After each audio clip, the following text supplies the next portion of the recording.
ወንዶችም ቢሆን ከባል ይልቅ አባል መሆን ይቀናቸዋል። አዲስ አበባ ለመኖር ከባድ ለመተቸት ቀላል የሆነች ከተማ ናት።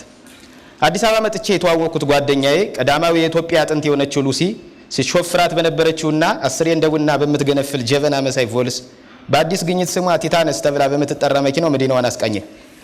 የአዲስ አበባ ሰዎች ከኮንደም ይልቅ መነጽር አብዝተው ይጠቀማሉ። ፀሐዩን ያለ መነጽር ያልደፈረው ወንድ ፀሐይነሽን ግን ያለ ኮንደም ይደፍራታል።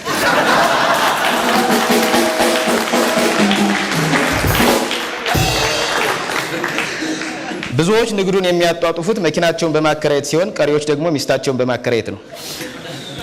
አዲስ አበባ የሴቶች እኩልነት በደንብ የተከበረባትም ከተማ ናት። ለምሳሌ ወንዱና ሴቱ ወደ መኝታቸው ይሄዱና እሱ ሱሪውን ሲያወልቅ እሷም ሱሪዋን ታወልቃለች። እርሱ ኮፍያውን ሲያወልቅ እሷም በኮፍያ መልክ የተሰራ ፀጉሯን ታወልቋለች።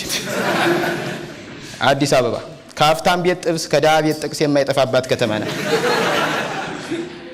አዲስ አበባ መጥቼ ካየሁት የስራ አይነት መካከል ዋናው ሩጫ ነው። ሯጮች ክብረ ወሰን ለመያዝ ይሮጣሉ። ፖሊስ ለባ ለመያዝ ይሮጣል። ይሄውን ደግሞ የታክሲ ቦታ ለመያዝ እየሮጥኩ ነው። ልዩነቱ ግን ሯጩ አንድ ጊዜ ሩጦ በያዘው ገንዘብ አመት ሙሉ ሲኖርበት፣ እኔ ግን አንዴ ሩጬ በያዝኩት የታክሲ ቦታ ሌላ ጊዜ አልሄድበትም። ከሰዓት በኋላም እሮጣለሁ። በኢትዮጵያ ውስጥ ለአዲስ አበባ የኑሮ ተቃራኒ ገጽታ ያላት ሀገር ደብረ ብርሃን ናት። ፓሪስ ከተቆረቆረችበት አመት ይልቅ ደብረ ብርሃን አረቂ ማንቆርቆር የጀመረችበት ጊዜ ይበልጣል። እናም ፓሪስ እስከ ዛሬ አናት አናት የሚያህል ህንጻ ትሰራለች። ደብረ ብርሃን ግን አናት የሚያዞር አረቂ ታወጣለች።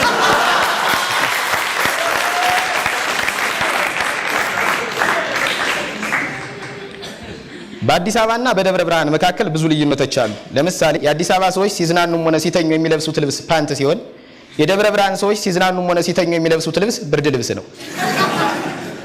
አዲስ አበባ የመጨረሻው የድሃ ቁርስ ዳቦ በሻይ ሲሆን ደብረ ብርሃን የመጀመሪያው የሀብታም ቁርስ ዳቦ ባረቂ ነው።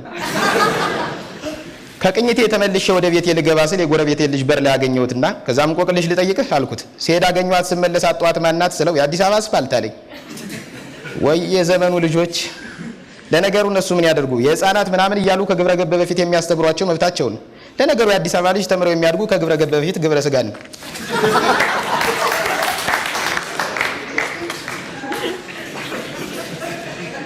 ይደገም።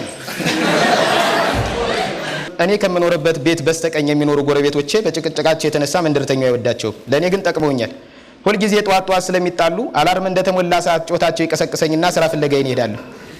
መቼም አዲስ አበባ መጠባት ፈልግ ነው የሚገርመን እያላችሁ እንደሆነ ይገባኛል። ግን ምን ላድርግ? ይህ ዘመን ብሉይ ኪዳን አይደለም። እንደ ኖህ መርከብ ስራ ከፈጣሪ ዘንድ አይመጣም። አንተ ነው ወደ ስራው የምትሄደው።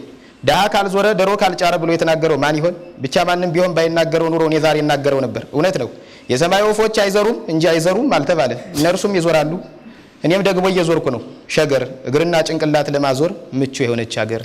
አመሰግናለሁ።